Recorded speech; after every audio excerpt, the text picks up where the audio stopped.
what is the point of this painting? If we were to resort to playground antics, we might think that the artist is calling upon us to laugh at this woman, this poor, hideous woman.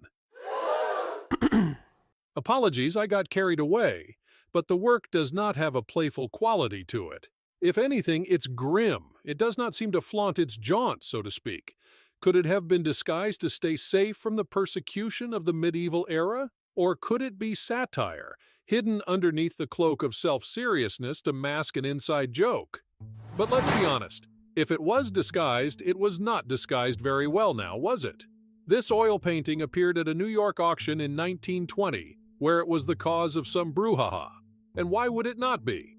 The Renaissance is remembered as an era that emphasized the lightness of the spirit and mind. There seems to be little harmony between mind and body in this grotesque picture. And let's not be courteous, it is grotesque. It was originally part of a diptych with the portrait of an elderly man, and for the longest time considered to have been painted by Leonardo da Vinci. The reason for this was fairly straightforward. Leonardo had painted a series of sketches called the grotesque heads that bear a striking resemblance to this artwork. Interestingly, da Vinci collaborated with Quentin Matsys on several occasions. Historians now believe that Matsys had painted the woman beforehand and sent it to Leonardo, who copied the exaggerated painting in his sketches. And so the Ugly Duchess, as this piece of art is called, remains the most famous work attributed to Quentin Matsys. Born in 1466, Matsys came from humble beginnings. He worked as an ironsmith for a while before taking up the brush and becoming a master of the Guild of Antwerp. Like other Flemish works of the era, his work pays careful attention to ornamentation and portrays its subject's expressions earnestly. Brutal grimaces, exaggerated features, and an element of satire became major hallmarks of his work in the early 16th century.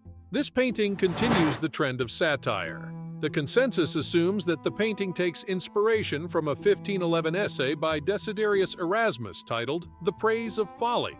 For those of you who do not know Erasmus, he was basically the precursor to Luther, not the I have a dream Luther. Well, to be fair, this one also had a dream to burn down the Catholic Church. Anyway, Erasmus was his intellectual granddaddy who satirized and questioned the Catholic authority on several theological subjects. And he was a hoot to boot. In his essay, he wrote about women who still play the coquette, cannot tear themselves away from their mirrors, and do not hesitate to exhibit their repulsive, withered breasts. It was a misogynist tirade, but the silver lining, it inspired our artist. With all that in mind, let's take a closer look at the painting. This woman is clearly a royal subject. Just look at her aristocratic headdress with its devilish horns. This item of clothing is known as escoffin and was common among European nobility during the late Middle Ages. Rendered in a semi-profile view, the woman gazes out to the right with a green background filling the space around her. Let's start from the point of interest, her face. Her large forehead accentuates the thin hair on either side of her head. The bridge from her nose to her mouth is especially long, her ears are prominent, and her cheek has withered, wrinkled skin. The upper chin is bumped in and the shadows do not offer any reprieve below. The skin on the neck appears quite loose. Moving down from there, we notice the "do not hesitate to exhibit their repulsive withered breasts" part. Not my words. Then we land on the hand. Boy, I'm rhyming today, aren't I? The index finger and the thumb of the woman's right hand hold a rosebud, a symbol of engagement, indicating that she is trying to attract a suitor. The middle finger, however, behaves erratically, should we say. The ring in the hand and the elaborate embroidery on the cuff exhibit her royal stature, pointing it out just in case the dark blue corset and floral-decorated headdress did not give that information away. So is this painting a snide remark at the wealth of the European nobility, claiming that it matters not in the face of inevitable mortality? Perhaps. The diptych with the portrait of an old man, 1517, could even be considered wryly humorous, as if Matsys is drawing a line in the sand. Art is not supposed to be pretty. It can be ugly and nonsensical. Plenty of art historians have interpreted the painting along these same lines. The fine clothes and the red flower hint at the woman's engagement. But her physical appearance makes it impossible to consider that. The cognitive dissonance confounds the viewer, forcing them to question the premise.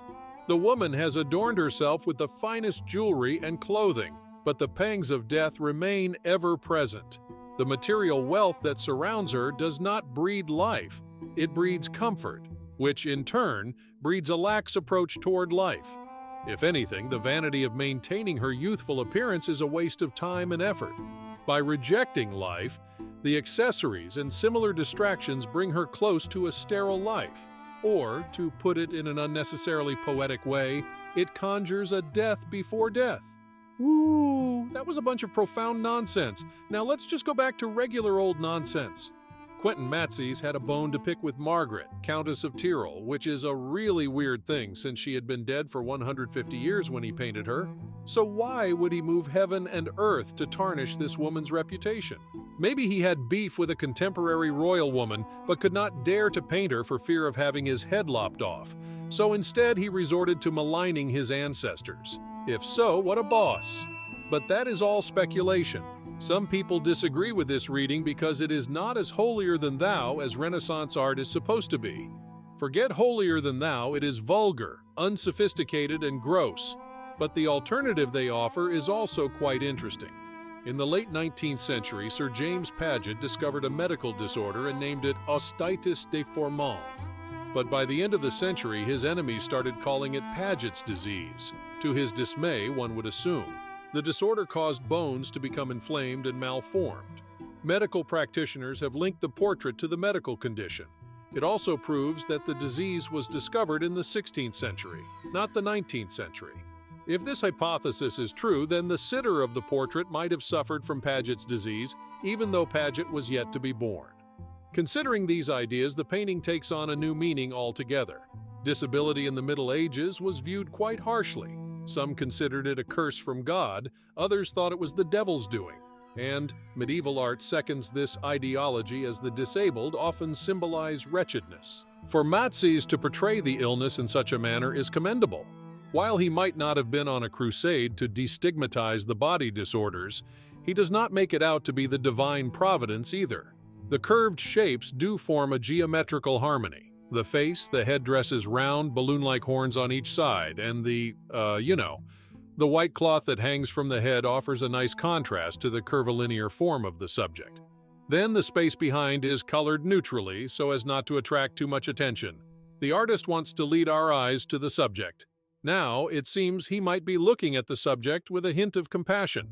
The disability turns the satire switch off on the ugly duchess. It's not a sappy, sympathetic image that bawls over the woman's lack of physical agency. It simply presents the condition without any judgments. Some historians believe that this particular painting inspired John Tenniel's illustrations for Alice's Adventures in Wonderland. Lewis Carroll does not offer an extensive description in the text, but she does say that the Duchess was very ugly and, taking further aim, claims that it was an uncomfortably sharp chin. A bit on the nose, don't you think? No pun intended. If you enjoy our content, please leave a like and subscribe to the channel. Did you find the painting interesting? Do you think the subject has Paget's disease, or is the artist just making a crude joke? Let us know your thoughts in the comments. That's it for now, and we'll see you in the next one.